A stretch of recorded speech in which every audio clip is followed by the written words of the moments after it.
सोचो, अगर तुम्हें बचपन से यह सिखाया गया हो कि औरत एक देवी है, वो पवित्र है, वो कभी गलत नहीं हो सकती, और फिर एक दिन तुम्हारी जिंदगी में ऐसा हादसा हो जाए जिसे तुम्हारा पूरा विश्वास हिल जाए। ये कहानी सिर्फ तुम्हारी नहीं है, ये उन हजारों मर्दों की भी है जो विमेन को पेडेस्टल पर रखते हैं और फिर अचानक रियलिटी चेक उन्हें जमीन पर गिरा देता है। और ये रियलिटी चेक देने में एक आदमी का नाम बार बार सामने आता है, आर्थर शोपेनहॉर, एक फिलोसोफर जिसने 200 साल पहले ऐसी बातें लिख दी जिन्हें पढ़कर आज भी लोग शॉक हो जाते हैं। लेकिन सवाल यह है, उसने ऐसा क्या कहा था जो आज तक कंट्रोवर्शियल है? और क्या उसकी सोच सच्चाई के करीब थी या बस एक बिटर आदमी का गुस्सा? शोपेनहॉर जर्मनी का फिलोसोफर था। उसने औरतों के बारे में लिखा, women are by nature meant to obey और they are short sighted, weak and manipulative. ये बातें सुनकर आज के टाइम में बहुत लोग गुस्सा हो जाते हैं, लेकिन उस वक्त भी ये स्टेटमेंट सोसाइटी के लिए एक स्लैप इन द फेस थी। वो कहता था, मर्द औरतों को देवी मानकर खुद को धोखा देते हैं, क्योंकि उसके हिसाब से औरत का मेन इंस्टिंक्ट होता है अपनी सिक्योरिटी और सर्वाइवल को एंश्योर करना, और इसके लिए वो कुछ भी कर सकती है, चाहे इमोशनल मैनिपुलेशन हो या स्ट्रेटेजिक मैरिज। लेकिन रुको, क्या ये सिर्फ एक पुराने जमाने की बात है या आज भी सच है? अब सोचो, मॉडर्न साइकोलॉजी भी यही कहती है कि हर इंसान का बिहेवियर सर्वाइवल और रिप्रोडक्शन के आसपास घूमता है। एवोल्यूशनरी साइकोलॉजी में इसे कहते हैं मेट सिलेक्शन स्ट्रेटजी। मतलब अट्रैक्शन, लव, रिलेशनशिप, ये सब सिर्फ इमोशंस नहीं बल्कि एक बायोलॉजिकल गेम है। शोपेनहॉर बस इस गेम के डार्क साइड को सामने रख रहा था। Story telling transition. मान लो एक लड़का है रोहित।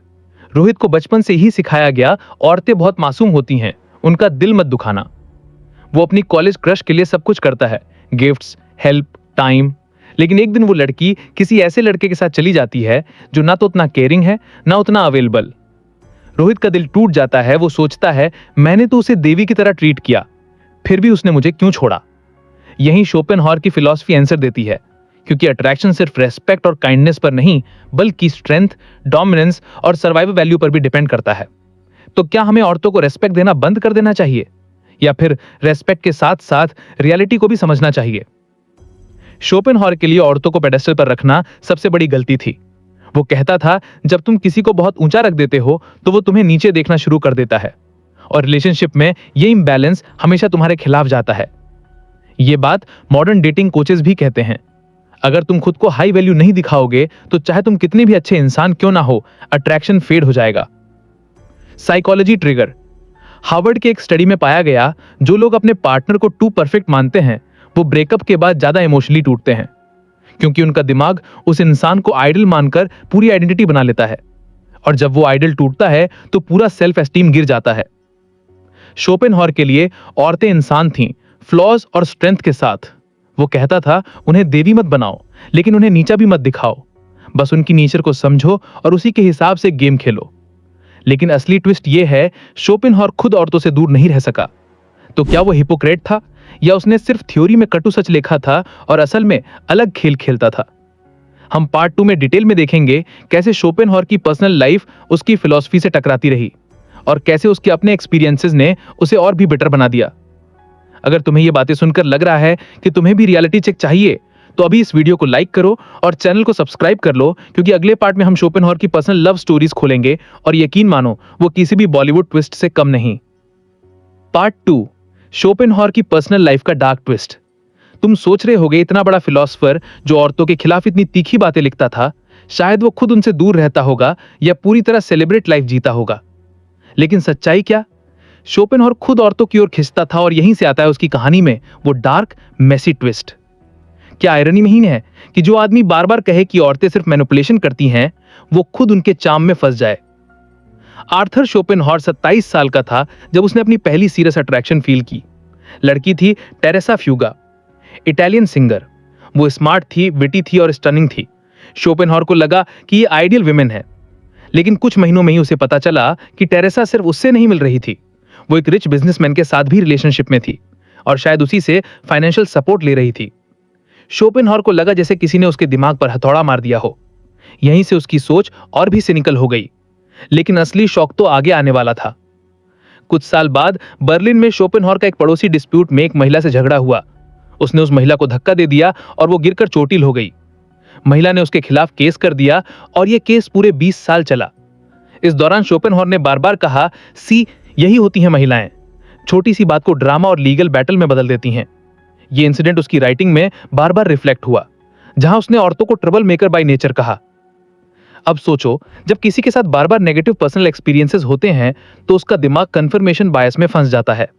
मतलब वो सिर्फ वही चीजें नोटिस करता है जो उसकी पहले से बनी सोच को प्रूव करें।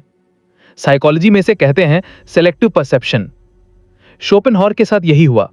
उसकी पर्सनल हार्ट ब्रेक्स और कॉन्फ्लिक्ट्स ने उसकी फिलॉसफी को और भी एक्सट्रीम बना दिया। लेकिन एक सवाल यहां खड़ा होता है, क्या शोपेनहॉर सच में औरतों से नफरत करता था या फिर बस उनका रियल नेचर समझना चाहता था? कुछ हिस्टोरियंस कहते हैं शोपेनहॉर मिसोजिनिस्ट नहीं था, बल्कि रियलिस्ट था। वो मानता था कि मर्द और औरत दोनों अपने अपने बायोलॉजिकल मोटिव से ड्रिवन होते हैं। बस सोसाइटी मर्दों के फ्लॉस को ओपनली दिखाती है और औरतों के फ्लॉस को छुपाती है। उसने लिखा, the world is not driven by love और morality but by will to survive and reproduce. मतलब रिलेशनशिप भी एक तरह का नेगोशिएशन है जहां हर कोई अपने बेनिफिट के लिए खेलता है। और यही सोच आज के मॉडर्न डेटिंग डायनामिक्स में भी दिखाई देती है। बस फर्क यह है कि अब ये सब कुछ व्हाट्सएप, इंस्टाग्राम और डेटिंग एप्स के जरिए होता है। आज के टाइम में भी बहुत से मर्द वही गलती करते हैं जो शोपेनहॉर ने टेरेसा के साथ की थी, एक लड़की को परफेक्ट मान लेना और उसके एक्शंस को इग्नोर करना। लेकिन ट्रुथ ये है, हाई वैल्यू रिलेशनशिप तभी पॉसिबल है जब तुम किसी को देवी की तरह नहीं बल्कि इंसान की तरह देखो, फ्लॉज और स्ट्रेंथ के साथ। Cliff hanger to next part. Part 3 में हम शोपेनहॉर के सबसे कंट्रोवर्शियल राइटिंग्स में घुसेंगे, वो 12 पॉइंट्स जिनमें उसने औरतों के बारे में इतनी ब्लंट बातें लिखी कि आज भी लोग पढ़कर हीटेड डिबेट शुरू कर देते हैं।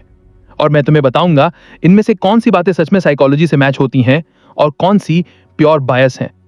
अगर तुम इस कहानी को अब तक एंजॉय कर रहे हो और तुम्हें लग रहा है कि तुम्हारी सोच में ऑलरेडी बदलाव आ रहा है, तो इस वीडियो को लाइक करो और चैनल को सब्सक्राइब कर लो, क्योंकि अगले पार्ट में वो रॉ और अनसेंसर्ड शोपेनहॉर पढ़ने वाले हैं जो शायद तुम्हें शॉक भी करे और हंसाए भी।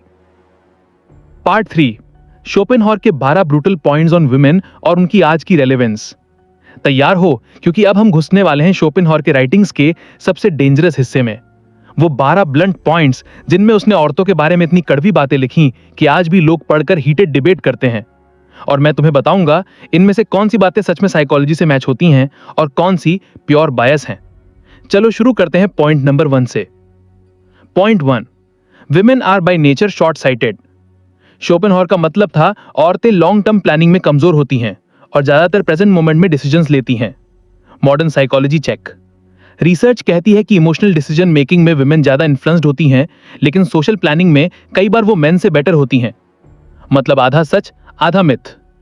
अब आता है पॉइंट जो सुनकर तुम भी शॉक हो सकते हो। Point 3, women are more cunning and manipulative than man. Schopenhauer मानता था कि उनकी फिजिकल स्ट्रेंथ कम होने के कारण सर्वाइवल के लिए वो इनडायरेक्ट स्ट्रेटजीज अपनाती हैं। Psychology check. एवोल्यूशनरी साइकोलॉजी भी कहती है कि वीकर ग्रुप सोशल इंटेलिजेंस और मैनिपुलेशन टैक्टिक्स डेवलप करता है। यह पॉइंट अनकंफर्टेबल है, लेकिन साइंटिफिक स्टडीज में कुछ वेट है। अब आता है पॉइंट जो सुनकर तुम भी शॉक हो सकते हो। Point 4, they have no sense of justice. यह क्लेम पूरी तरह एक्सट्रीम है। मॉडर्न व्यू, एम्पैथी और कंपैशन में विमेन कई बार मेन से हाई स्कोर करती हैं, जो इनडायरेक्टली फेयरनेस को प्रमोट करता है। तो यह पॉइंट ज्यादातर बायस्ड लगता है। लेकिन अगले पॉइंट्स रिलेशनशिप गेम को पूरी तरह बदल सकते हैं। Point 5, they admire strength not morality. मतलब औरतें उस मर्द की तरफ अट्रैक्ट होती हैं जो पावरफुल और असर्टिव हो, भले ही वो मोरली परफेक्ट ना हो। Psychology check. Studies on attraction दिखाती हैं कि डोमिनेंस और कॉन्फिडेंस कई बार काइंडनेस से ज्यादा इनिशियल अट्रैक्शन ट्रिगर करते हैं। यह पॉइंट डेटिंग वर्ल्ड में आज भी रेलेवेंट है। Point 6, they are instinctively interested in men's resources. Schopenhauer इसे बायोलॉजिकल सर्वाइवल इंस्टिंक्ट मानता था। Modern data, research on mate preferences दिखाती है कि फाइनेंशियल स्टेबिलिटी अभी भी विमेन के लिए एक अट्रैक्शन फैक्टर है, लेकिन ये एब्सोल्यूट नहीं, बस एक फैक्टर है। अब आते हैं उन पॉइंट्स पर जो आज भी सोशल मीडिया आर्ग्यूमेंट्स में आग लगा देते हैं। Point 8, they gossip to gain social advantage.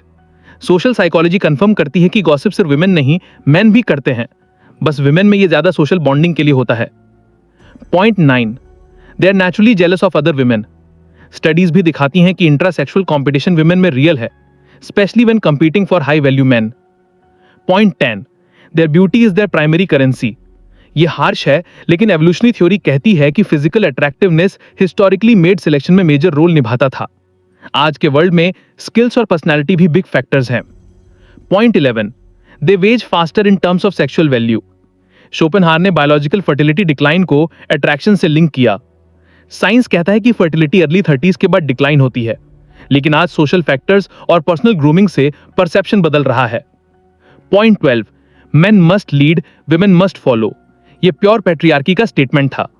आज के हेल्दी रिलेशनशिप्स में इक्वालिटी और म्यूचुअल रेस्पेक्ट ज्यादा सस्टेनेबल है।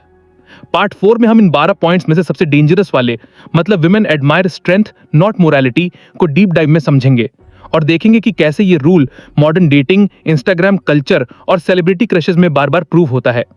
अगर तुम्हें लगा कि ये पॉइंट्स तुम्हारी सोच को चैलेंज कर रहे हैं, तो इस वीडियो को लाइक करो और चैनल को सब्सक्राइब कर लो, क्योंकि अगले पार्ट में हम इस स्ट्रेंथ ओवर मोरालिटी वाले कॉन्सेप्ट को रियल लाइफ एग्जांपल्स और साइकोलॉजी एक्सपेरिमेंट से डिकोड करने वाले हैं। Part 4, women admire strength not morality, the most dangerous rule. सोचो, एक लड़का जो हमेशा अच्छा, हेल्पफुल और मॉरल है, लेकिन सालों से फ्रेंड जोन में फंसा है, और दूसरी तरफ एक लड़का जो कॉन्फिडेंट, थोड़ा एरोगेंट और कभी-कभी रूल ब्रेकर भी है। वो आसानी से अटेंशन ले जाता है। क्यों? यही है शोपेनहावर का सबसे dangerous claim, women admire strength not morality. और आज के इंस्टाग्राम कल्चर में ये बात पहले से कई ज्यादा ऑब्वियस हो चुकी है। Instagram proof. तुमने नोटिस किया होगा, सेल्फी में सिक्स पैक दिखाने वाला जिम गाय के पास इंस्टेंटली कमेंट्स आते हैं, हॉट, OMG मैरी मी। जबकि कोई सिंपल गाय मोटिवेशनल कोट्स डालता है, अच्छा लगता है, लेकिन रेयरली कोई डीएम करती है। साइकोलॉजी कहती है कि इनिशियल अट्रैक्शन में dominance cues, body language, status signals, bold communication modality से ज्यादा पावरफुल होते हैं। मॉडल गुडनेस रिलेशनशिप सस्टेन कर सकती है, लेकिन स्टार्ट रेयरली करती है, और यही गेम बॉलीवुड और सेलिब्रिटी वर्ल्ड में भी चलता है। बॉलीवुड एग्जाम्पल देखो, सलमान खान को लोग जानते हैं कि उनका पर्सनल लाइफ कंट्रोवर्शियल रहा है, लीगल केसेस, फाइट, स्कैंडल्स, लेकिन फिर भी वो डेकेड से फीमेल फैन बेस में किंग है। क्यों? क्योंकि पब्लिक इमेज में वो स्ट्रॉन्ग, फियरलेस और हाई स्टेटस दिखते हैं, मॉरल परफेक्शन नहीं। Psychology connection. इवोल्यूशनरी साइकोलॉजी में एक कॉन्सेप्ट है, survival value over moral value. मतलब हमारे दिमाग में ये एंशिएंट वायरिंग है कि जो इंसान स्ट्रॉन्ग और रिसोर्सफुल है, वो हमें प्रोटेक्ट और प्रोवाइड कर सकता है। मॉरल होना अच्छा है, लेकिन अट्रैक्शन के पहले स्टेज में दिमाग स्ट्रेंथ सिग्नल्स को प्रायोरिटी देता है। लेकिन इसका मतलब ये नहीं कि तुम्हें विलेन बनना पड़ेगा। Practical advice for man. Strong boundaries. हर बात में हाँ मत कहो। जो तुम्हारे प्रिंसिपल्स के खिलाफ है, उसे क्लियरली मना करो। Confident communication. Eye contact maintain करो, स्लो और स्टेडी बोलो, नर्वस जेस्चर्स अवॉइड करो। Social proof. दिखाओ कि तुम्हारे लाइफ में ऑलरेडी रिस्पेक्ट और डिमांड है, ये नेचुरली तुम्हारी वैल्यू बढ़ा देता है। Real life story. मेरे एक दोस्त ने कॉलेज में 2 साल तक अपनी क्रश को चॉकलेट्स और गिफ्ट्स दिए, कुछ नहीं हुआ। फिर उसने खुद पर फोकस किया, जिम ज्वाइन किया, डांस सीखना शुरू किया और सोशल मीडिया पर एक्टिव हो गया। 3 महीने बाद वही लड़की खुद उसकी स्टोरीज रिएक्ट करने लगी। मॉरल, स्ट्रेंथ और वैल्यू दिखाओ, सिर्फ अच्छे इंसान बनकर मत बैठो। और ये स्ट्रेंथ सिर्फ फिजिकल नहीं होती, मेंटल स्ट्रेंथ भी उतनी ही अट्रैक्टिव है। Mental strength cues. प्रेशर में काम रहना, सोशल सिचुएशंस में लीडरशिप लेना, डिसीजंस जल्दी और कॉन्फिडेंटली लेना। ये क्वालिटीज ऑटोमेटिकली तुम्हें प्रोटेक्टर प्रोवाइडर वाइब देती हैं, जो अट्रैक्शन का सबसे पुराना ट्रिगर है। पार्ट 5 में हम डीप डाइव करेंगे मेंटल डोमिनेंस में, कैसे सिर्फ बॉडी लैंग्वेज और कम्युनिकेशन स्टाइल बदलकर तुम इंस्टेंटली हाई वैल्यू दिख सकते हो, भले ही तुम्हारे पास अभी सिक्स पैक या लग्जरी कार ना हो। पार्ट 5, मेंटल डोमिनेंस, बिना सिक्स पैक के भी हाई वैल्यू दिखने का सीक्रेट। सोचो, तुम एक भी वर्ड बोले बिना लोग ऑटोमेटिकली तुम्हें लीडर, हाई वैल्यू और कॉन्फिडेंट मान लें। ये मैजिक नहीं है, यह है मेंटल डोमिनेंस, वो सटल सिग्नल्स जो तुम्हारी बॉडी लैंग्वेज, पोस्चर और एनर्जी से निकलते हैं। और मजेदार बात यह है कि ये काम करता है, चाहे तुम्हारे पास सिक्स पैक हो या ना हो, लग्जरी कार हो या ना हो। तो चलो शुरू करते हैं बॉडी लैंग्वेज के सबसे पावरफुल क्यूज से। Q1, the alpha posture. सीधा खड़े होना, shoulder slightly back, chest open. ये इंस्टेंटली तुम्हें कॉन्फिडेंट दिखाता है। साइकोलॉजी में इसे पावर पोज कहते हैं। हार्वर्ड की एक स्टडी में पाया गया कि सिर्फ 2 मिनट पावर पोज में खड़े रहने से टेस्टोस्टेरॉन बढ़ता है और कोर्टिसोल, स्ट्रेस हार्मोन कम होता है। Q2, slow controlled movements. जो लोग जल्दी जल्दी हरकत करते हैं वो एंग्शियस और लो वैल्यू लगते हैं। हाई वैल्यू लोग धीरे और कैलकुलेटेड मूवमेंट्स करते हैं, जैसे उनके पास कंट्रोल है और उन्हें हरी की जरूरत नहीं है। और अब वो सीक्रेट जो तुम शायद इग्नोर कर रहे हो, आई कॉन्टैक्ट मास्टरी। नॉर्मल लोग बात करते समय बार बार नजरें हटाते हैं। डोमिनेंट लोग स्टेडी आई कॉन्टैक्ट रखते हैं, लेकिन ओवर स्टेयरिंग नहीं करते, बस इतना कि सामने वाला फील करे कि तुम प्रेजेंट और कॉन्फिडेंट हो। Psychology experiment university of Miami में पाया गया कि स्टेडी आई कॉन्टैक्ट ट्रस्ट और परसीव डोमिनेंस दोनों को बढ़ाता है। Q4, space claiming. चाहे तुम बैठे हो या खड़े, थोड़ा ज्यादा स्पेस ऑक्यूपाई करना ये सबकॉन्शियस सिग्नल है कि तुम्हारा उस जगह पर हक है। जैसे बैठते समय legs slightly apart, arms relaxed और ओपन। लेकिन डोमिनेंस सिर्फ बॉडी से नहीं दिमाग से भी निकलती है। Mental dominance mindset, decision first explanation later. High value लोग डिसीजंस लेते हैं और फिर एक्सप्लेन करते हैं, ना कि पहले दूसरों से अप्रूवल लेते हैं। Silence is power, her gap का वर्ड से भरने की जरूरत नहीं है। कंफर्टेबल साइलेंस रखना डोमिनेंस का क्लियर साइन है। Respond don't react, instant reaction low control signal है। 2 सेकंड पॉज करके कामली जवाब देना तुम्हें मेंटली स्ट्रॉन्गर दिखाता है। और अब मैं तुम्हें वो 2 साइकोलॉजी एक्सपेरिमेंट बताऊंगा जो ये साबित करते हैं। Experiment 1, the elevator test. Researchers ने देखा जब कोई कॉन्फिडेंट व्यक्ति एलिवेटर में एंटर करता है, वो नेचुरली सेंटर स्पेस लेता है और स्ट्रेट खड़ा रहता है। लो कॉन्फिडेंट लोग कॉर्नर में शिफ्ट हो जाते हैं। ऑब्जर्वर्स ने कंसिस्टेंटली सेंटर वाले को लीडर टाइप माना, even without talking. Experiment 2, the interview pause. Job interview में कैंडिडेट्स को 2 ग्रुप्स में बांटा गया। एक ग्रुप ने हर सवाल का तुरंत जवाब दिया, दूसरा ग्रुप 2 से 3 सेकंड पॉज लेकर जवाब देता था। पॉज वाले कैंडिडेट्स को ज्यादा कॉन्फिडेंट और कॉम्पिटेंट माना गया, भले ही उनके आंसर्स सेम क्वालिटी के थे। प्रैक्टिकल एप्लीकेशन, अगली बार किसी सोशल सेटिंग में जाओ तो स्लो वॉक अडॉप्ट करो। बातचीत में स्ट्रेटेजिक पॉजेस डालो। आई कांटेक्ट 3 से 5 सेकंड मेंटेन करो, फिर नेचुरली ब्रेक करो। पार्ट 6 में हम डीप डाइव करेंगे the art of control mystery में, कैसे अपनी सारी बातें ना बताकर थोड़ा खुद को मिस्ट्री में रखना तुम्हारी वैल्यू इंस्टेंटली मल्टीप्लाई कर देता है और लड़की खुद तुम्हारे बारे में ज्यादा जानने को डेस्परेट हो जाती है। अगर तुम्हें लगा कि बिना मसल बिना मनी भी हाई वैल्यू दिखा जा सकता है तो लाइक बटन दबाओ, सब्सक्राइब करो और बेल आइकन ऑन कर लो, क्योंकि अगले पार्ट में हम वो साइकोलॉजी ट्रिगर्स अनलॉक करेंगे जो तुम्हें लोगों के दिमाग में इंट्रिगिंग बना देंगे। Part 6, the art of controlled mystery. जितना कम बताओ उतना ज्यादा लोग खींचते हैं। सोचो, तुम किसी से मिलते हो और वो अपने बारे में हर डिटेल खोल देता है, childhood, x, salary, future plans. अच्छा लगता है, लेकिन 2-3 मीटिंग में ही एक्साइटमेंट खत्म हो जाती है। अब इमेजिन करो कोई है जो सिलेक्टिवली बातें बताता है, थोड़ा रुकता है, कुछ चीजें बस हिंट करता है। आपका दिमाग ऑटोमेटिकली उसके बारे में और जानना चाहता है। यही है कंट्रोल्ड मिस्ट्री और ये अट्रैक्शन में एक साइलेंट वेपन है। शोपेनहावर के वर्ड्स में, जो चीज तुरंत मिल जाए उसकी कीमत कम हो जाती है। Psychology behind mystery, human brain novelty और अनसर्टेनिटी के लिए हार्डवायर्ड है।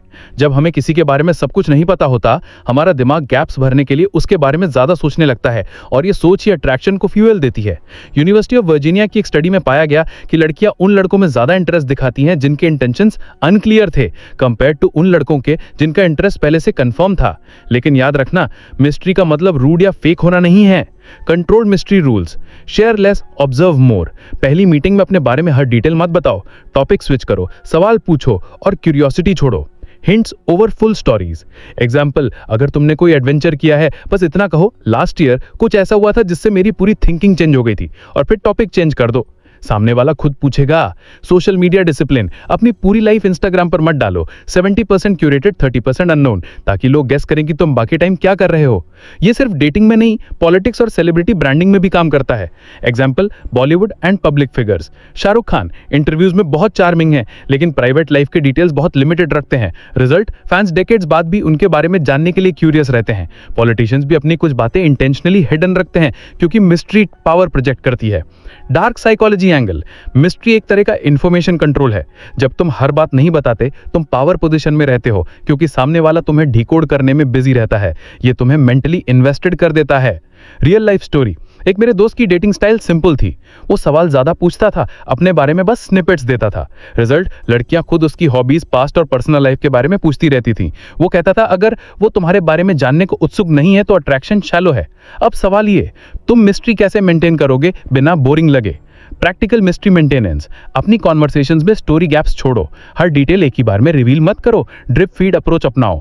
एक्टिविटीज करो लेकिन सबकी फोटोज ऑनलाइन मत डालो। अपने गोल्स और प्लान्स के बारे में बस आउटलाइन बताओ, फुल रोड मैप नहीं। Psychology experiment to prove it, एक सोशल एक्सपेरिमेंट में 2 ग्रुप्स के लोगों से उनकी डेटिंग इंटरेस्ट के बारे में पूछा गया। एक ग्रुप को टारगेट पर्सन की पूरी लाइफ डिटेल्स पता थी, दूसरे ग्रुप को सिर्फ कुछ हिंट्स मिली थी। रिजल्ट, सेकेंड ग्रुप ने 60% ज्यादा क्यूरियोसिटी और अट्रैक्शन रिपोर्ट किया। अगर तुम्हें लगा कि मिस्ट्री रखना सिर्फ फिल्मी हीरो की बात नहीं, बल्कि रियल लाइफ में भी सबसे पावरफुल सेडक्शन टूल्स में से एक है, तो इस वीडियो को लाइक करो, सब्सक्राइब करो और बेल आइकन दबा दो। और याद रखो, लोग तुम्हें उतना ही चेज करेंगे जितना तुम उन्हें पूरा पकड़ने नहीं दोगे। मिस्ट्री वो जहर है जो मीठा लगता है, और एडिक्शन वो डिजीज जो खुद ब खुद लग जाती है। अगर तुम सच में इस गेम को मास्टर करना चाहते हो तो अभी के अभी लाइक करो, सब्सक्राइब करो और बेल आइकन दबाओ, क्योंकि अगला पार्ट तुम्हारे हाथ में वो ट्रिगर देगा जो किसी भी लड़की के माइंड को तुम्हारी तरफ खींच सकता है, चाहे वो पहले तुम्हारे बारे में सोच भी रही हो या नहीं। मिलते हैं अगले वीडियो में। वीडियो कैसा लगा जरूर कमेंट करें। थैंक्स।